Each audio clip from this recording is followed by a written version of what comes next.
नमस्कार साथियों, आप सभी का स्वागत है VIP Kotputli education YouTube channel पर। और आज आरडब्ल्यूए की रेलवे विज्ञान बुक का सॉल्यूशन में चैप्टर नंबर 11 साउंड ध्वनि का अध्ययन करेंगे। ध्वनि ध्वनि एक प्रकार की यांत्रिक तरंग मैकेनिकल वेव है जो किसी माध्यम जैसे वायु, जल या ठोस में कणों के दोलन यानी वाइब्रेशन के कारण उत्पन्न होती है और ऊर्जा के रूप में एक स्थान से दूसरे स्थान पर संचरित होती है। ध्वनि संचार के लिए माध्यम ठोस, द्रव या गैस की आवश्यकता होती है, अर्थात ये निर्यात में नहीं चल सकती है। ध्वनि की आवृत्ति फ्रीक्वेंसी ऑफ साउंड। ध्वनि की आवृत्ति से तात्पर्य है कोई ध्वनि तरंग प्रति सेकंड कितने दोलन करती है, इसे हर्ट्ज में मापा जाता है। ध्वनि आवृत्ति और ध्वनि का संबंध क्या है? कम आवृत्ति यानी मोटी और गहरी आवाज़, अधिक आवृत्ति तीखी और पतली आवाज़ जैसे चिड़िया की चहचहाट, सीटी की आवाज़। आवृत्ति के आधार पर ध्वनि तरंगों के प्रकार। ध्वनि तरंगों को 3 रूपों में विभाजित किया गया है: अवसर्य तरंगे, सर्वे तरंगे और प्रासर्वे तरंगे। अवसर्य तरंगे में आवृत्ति 20 हर्ट्ज से कम होती है। सर्वे तरंगों में आवृत्ति 20 हर्ट्ज से 20,000 हर्ट्ज तक होती है और प्रासर्वे तरंगों में आवृत्ति 20,000 हर्ट्ज से अधिक होती है। अपसर्वे तरंगे, इन्हें मनुष्य द्वारा नहीं सुना जा सकता। इन्हें बड़ी आकार के स्रोतों से उत्पन्न किया जाता है जैसे गैंडा, व्हेल, भूकंप, ज्वालामुखी, भूस्खलन आदि। और सर्वे ध्वनि तरंगे, इन्हें मनुष्य द्वारा सुना जा सकता है। परासर्वे तरंगे, इन्हें मनुष्य द्वारा नहीं सुना जा सकता है। इन्हें गाल्टन की चींटी द्वारा उत्पन्न किया जा सकता है। कुछ जानवरों द्वारा सुना जा सकता है जैसे कुत्ता, बिल्ली, डॉल्फिन, चमगादड़ आदि। परासर्वे तरंगों के अनुप्रयोग। Application of ultrasonic wave. चिकित्सा क्षेत्र में मेडिकल में सोनोग्राफी, अल्ट्रासाउंड इमेजिंग। शरीर के आंतरिक अंगों की इमेजिंग जैसे गर्भावस्था में भ्रूण की जांच, लीवर, किडनी, दिल आदि की बीमारियों का पता लगाने के लिए।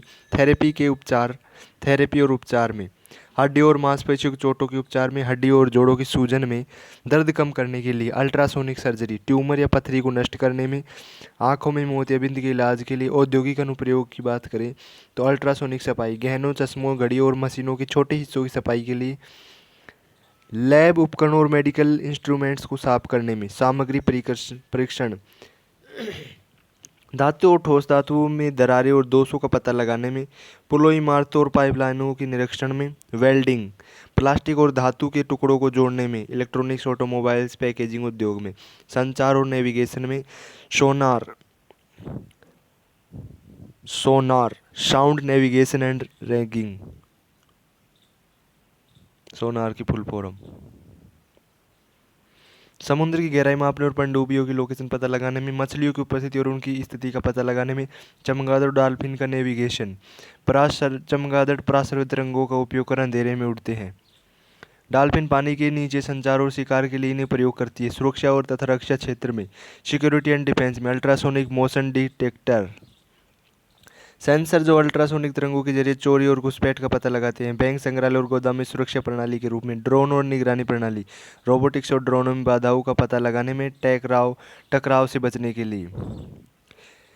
जीव विज्ञान और अनुसंधान में पर्यावरण अध्ययन, समुद्री जीव और उनकी गतिविधियों की निगरानी, भूवैज्ञानिक प्रक्रियाओं जैसे भूकंप पूर्वानुमान में। कीट नियंत्रण, अल्ट्रासोनिक तरंगों का उपयोग मच्छरों, चूहों और अन्य कीटों को भगाने के लिए। ध्वनि की चाल, स्पीड ऑफ द साउंड, विभिन्न माध्यमों में ध्वनि की चाल भिन्न भिन्न होती है। ध्वनि की चाल उस माध्यम के गुणों पर निर्भर करती है जिससे यह होकर गुजरती है।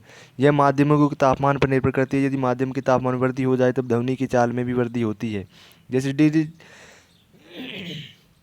जैसे 0 डिग्री सेंटीग्रेड पर वायु में ध्वनि की चाल 332 मीटर पर सेकंड तथा 25 डिग्री सेंटीग्रेड पर 343 मीटर पर सेकंड होती है। जब किसी तालाब में कंकड़ फेंकते हैं तो जल की सतह पर वृत्ताकार तरंगें बनती है।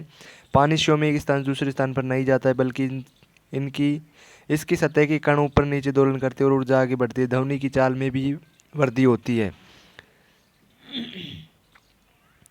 25 डिग्री सेंटीग्रेड पर विभिन्न माध्यमों की ध्वनि चाल। ठोस पदार्थ एल्यूमिनियम की 6420 मीटर पर सेकंड होती है ध्वनि की चाल। निकिल में 6040, स्टील में 5960, आयरन में 5950, तांबा में 4700, कांच में 3980। द्रव की बात करें, समुद्री जल में 1531, आसवन जल में 1498, एथेनॉल में 1207, मेथेनॉल में 1103। गैस की बात करें, हाइड्रोजन 1284, हीलियम 965, वायु में 343, ऑक्सीजन में 316, सल्फर डाइऑक्साइड में 312। उपरोक्त से स्पष्ट है कि ध्वनि की चाल सबसे अधिक ठोसों में तथा उससे कम द्रवों में होती है। ध्वनि की चाल पर भौतिक राशियों का प्रभाव। ताप का प्रभाव। किसी गैस में ध्वनि की चाल गैस के परम ताप के वर्गमूल के अनुक्रमानुपाती होती है, V बराबर √T। माध्यम का ताप बढ़ने पर ध्वनि की चाल बढ़ जाती है। 1 डिग्री सेंटीग्रेड ताप बढ़ने पर वायु से ध्वनि की चाल लगभग 0.61 मीटर पर सेकंड बढ़ जाती है। सामान्य दशाओं में समुद्र तल के निकट ताप अधिक तथा ऊंचाई में ताप कम होता है। ऐसे में क्षोभमंडल के भीतर ऊंचाई के साथ ध्वनि का वेग भी घट जाता है। उदाहरण स्वरूप 15 किलोमीटर की ऊंचाई पर मैक संख्या 1 का मान समुद्र के निकट मैक संख्या 1 के मान से कम होगा। दाब का प्रभाव। ताप समान रहने पर गैसों में ध्वनि की चाल पर दाब का कोई प्रभाव नहीं पड़ता है। आर्द्रता का प्रभाव। नमीयुक्त वायु का घनत्व शुष्क वायु के घनत्व से कम होता है, अतः आर्द्र वायु में ध्वनि की चाल शुष्क वायु की तुलना में बढ़ जाती है। यही कारण है कि बरसात के मौसम में सीटी की आवाज़ बहुत दूर तक सुनाई देती है। घनत्व का प्रभाव। ठोस पदार्थों में घनत्व का मान बढ़ने पर ध्वनि का वेग बढ़ता है, जबकि गैसों में घनत्व बढ़ने पर ध्वनि का वेग घटता है। ध्वनि के लक्षण। प्रबलता। प्रबलता ध्वनि का वह लक्षण है जिसके आधार पर कोई ध्वनि कान को धीमी या तेज सुनाई पड़ती है। जब कोई ध्वनि हमें धीमी सुनाई पड़ती है तो प्रबलता कम होती है, जबकि तेज सुनाई पड़ने वाली ध्वनि की प्रबलता अधिक होती है। यदि ध्वनि तरंगों के